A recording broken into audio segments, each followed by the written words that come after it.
Oof, a little moist out here. So basically, Donald Trump got elected by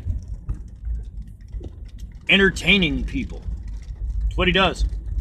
I mean, he's good at it anyway. What he does is he takes in businesses that are failing and he chops them up for parts and sells them off. He's not the first to do this. He's not even the biggest to do this. He's just flamboyant. Donald Trump is, to be sure, a guy that wants you to know his name.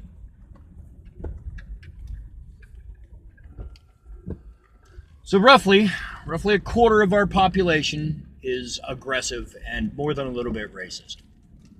Am I? No, I'm really not.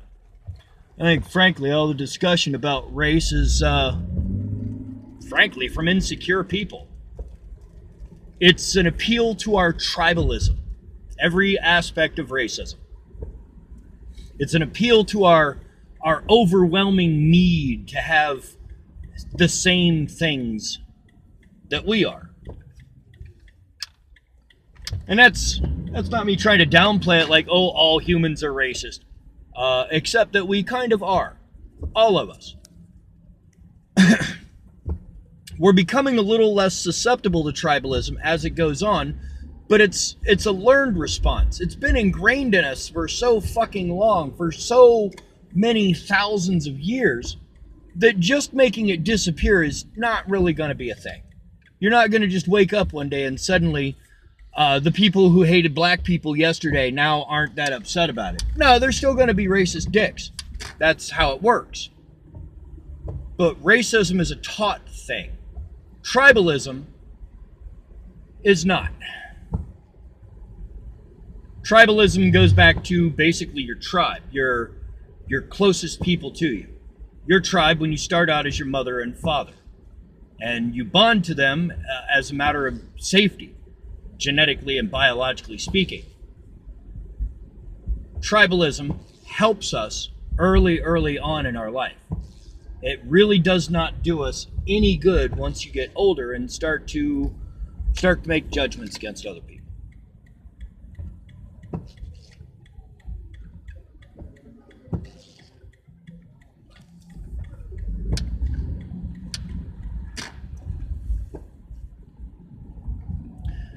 Donald Trump got elected because of shows like Survivor, Big Brother. We got taught basically to throw our vote at, whatever happens to be there. Our politics has taught us for a long time to, choose the lesser of two evils. You don't like this guy, vote for that guy. Even though it's not the only two choices we have, those are the only two choices you're being offered. So, suck it up, snowflake. Fuck you. Everybody that uses that term. To me, hearing somebody say snowflake, to me sounds the same kind of shit as, aw, bless you, sweetheart. I want to smack you in the mouth. When some fucking person looks at me and says, aw, bless you, sweetheart, they're basically using their, faith as a way to say, fuck you. And my response is usually, well, fuck your faith. Because I don't really care about your beliefs.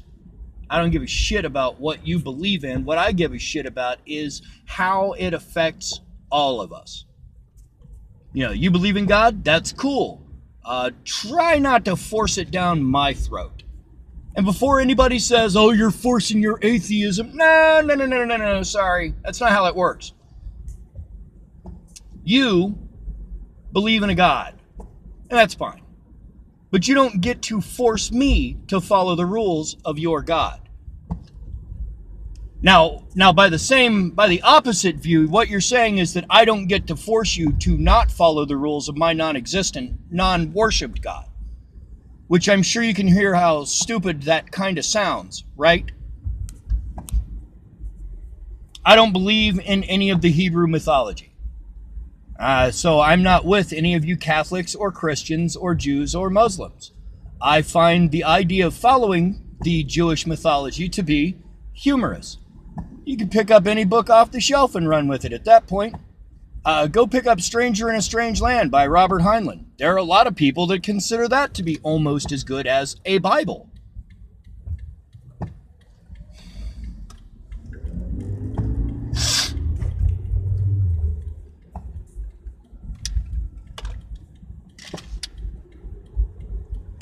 I'm a fan of mythology overall, but it's because I recognize mythology as mythology. Frankly, the big difference between mythology and religion is a matter of popular belief. Back 3,000 years ago, Ra was not just Egyptian mythology, he was a worshipped Egyptian god. You know, there's a small difference between all of that. It comes back to how we ended up where we are politically as a nation. We have gone for far too long listening to the echo chamber. Sitting inside a box that all we're hearing is the same shit that we agree with. And it's called confirmation bias in most cases. As a species, we tend to believe things that seem like stuff we already believe. That's what confirmation bias basically is. You're more likely to believe something that already appeals to a strongly held belief you have. If you believe in God and somebody says that they have proof that God exists, well, the first thing you should do as someone with faith is to decry that information, because if you have proof of a thing of faith, you kind of defeat the whole purpose of faith. The reason I have none, honestly, because faith is a belief in something that cannot be proven. So the proof, the existence of God, is just a non-existent thing. You can't do it. And being that you can't do that, I can't believe in God. Sorry. Quantify it. Mathematize it. Put it into numbers that make fucking sense. You can't do that. Matter of fact, when you try to quantify and break everything down into mathematics, the shit starts to make even less sense than before. So no, I don't follow any faith, any sect of the Jewish mythology. That's where I differ from all the Christians and Catholics and everybody else that follows the Hebrew mythology. Muslims, I don't care what religion you are. You're all, frankly, descended from Abraham's faith, which is not my thing. But those people have been feeling neglected. They've been watching the power they've held for thousands of years slip through their fingers as we become a more and more inclusive society, as we become more free-thinking, the more accepting a people we become, the more those people resent the idea of being inclusive. The idea of having to let those fucking fags into the goddamn... Yeah, that's a fucking problem for you. I get it. Fuck off. Inclusion means including people. When they say all men are created equal, did you think they just meant only the people who follow your fucking faith? No, that ain't in the fucking rules. You know it ain't in the fucking rules. So when you're sitting there pissing and moaning about the Christians being persecuted, you'll have to excuse me if I think you fucking deserve it. I'm a fan of history. You don't think that there's a lot of history that shows that, frankly, the Christian faith has done more damage to this planet than anything else? I know how we got where we are as a nation. And it's because of this fucking idea that we have of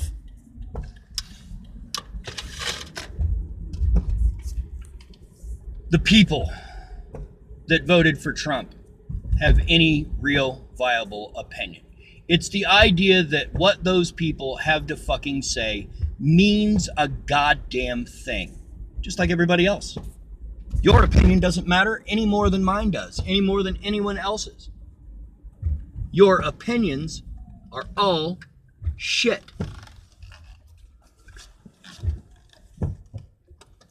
I don't give a rat's ass about any of you.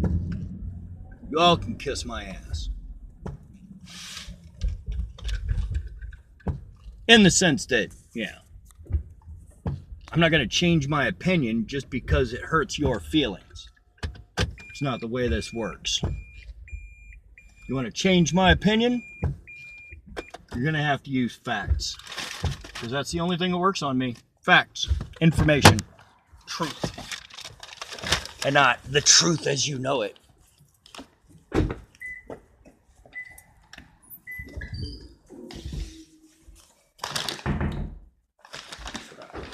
I've been to her before.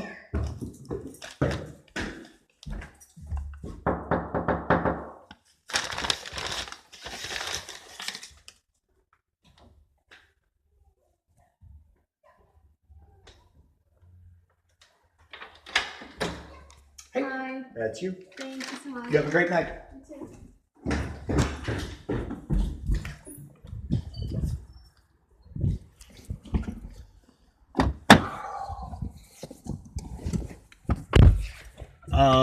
What a lovely moist evening it is.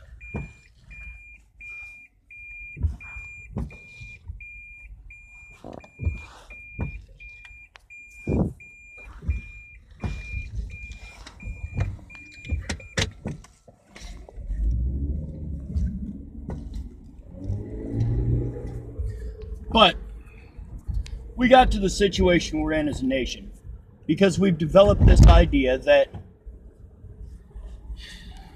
individuality is important. And it is, to a point, but not when it starts to fucking completely take away from unity as a nation. And I'm not talking about nationalism like on a fucking Nazi level scale or the shit that the fucking Republicans have been trying to bullshit with. I mean pride in a nation, like being in a nation you're proud of. I'm not really proud of my nation. I'm not. Because we constantly take 2 steps forward and 3 steps fucking back. And when we reverse that and we actually take a step forward, it's because we took 2 steps forward and somebody didn't shove us backward on it. We are constantly trying to force our way forward against our own people who want to hold us back. Like everybody thinks the fucking 50s were so great.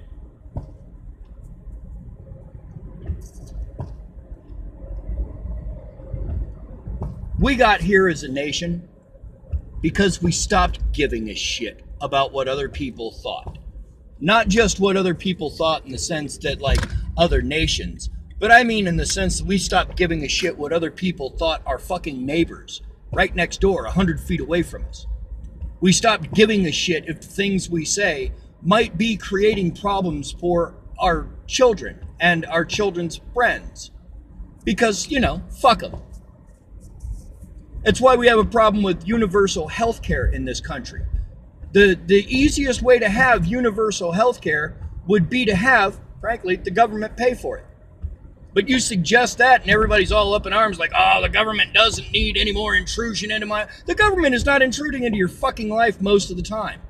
Until you do some shit that's against the fucking law. And then the government's all up in your shit. Now, we do have exceptions.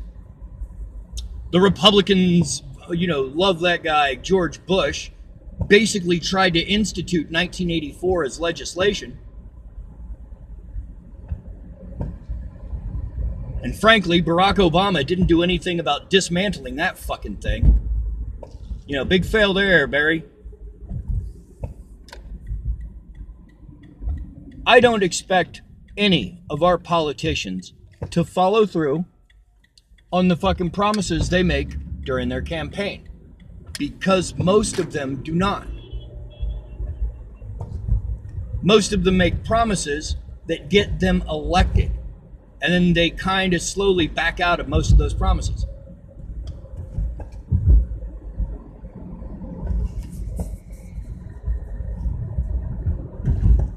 That sort of shit is unacceptable.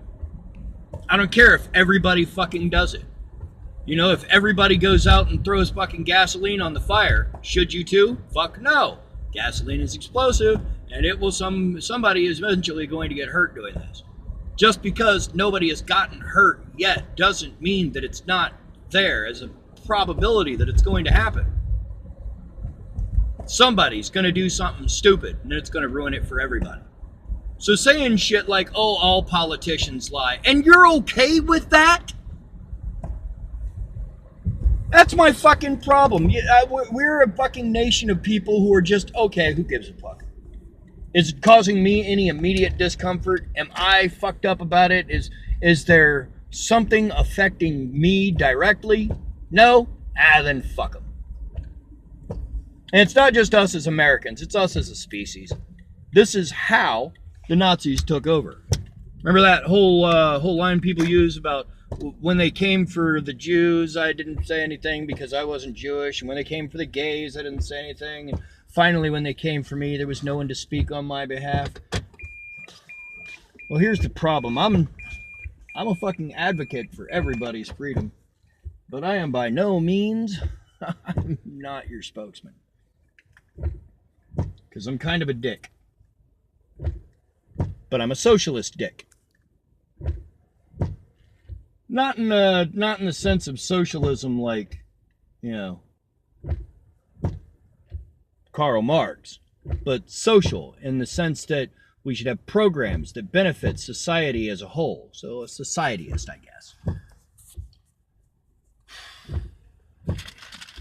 I believe that we should have more programs like human services and social security and universal health care and all of those. We should have more of them. We don't, though. Hang on. I guess I could just pause the video, too. That would probably work.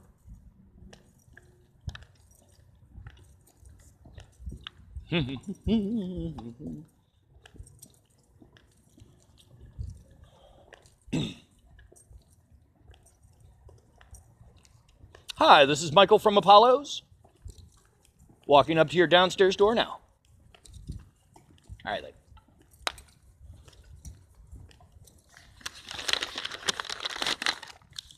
I mean, how do you define doing well at your job? There's a good question. Because you get no complaints about shit? Can you say you're doing a good job because no one has a problem with how things are going? We ended up here politically as a nation because we really don't know how to talk to each other. And when we do, we don't know how to respond appropriately. If you tell me your position on a thing and I say, okay, well, here's why I disagree and here's my position. Most of us tend to think that we didn't understand the position. Hey, that's all you, man? You have a good night. So we repeat it. People that think the wall's a good idea. If they explain to you why the wall is a good idea, and it's not, nobody's got a really good idea for it. If somebody says the wall's a good idea, and you say, well, no, I don't think the wall's a good idea, and here's why. The immediate assumption seems to be that you didn't hear any of that information they just gave you about why the wall is a good idea. Because if you did, you obviously wouldn't disagree with them. But you do. You can still disagree with them because, logistically speaking, that wall's a stupid idea. And anybody who's ever done even the fucking 2 days worth of construction understands the logistics of this are going to be a nightmare.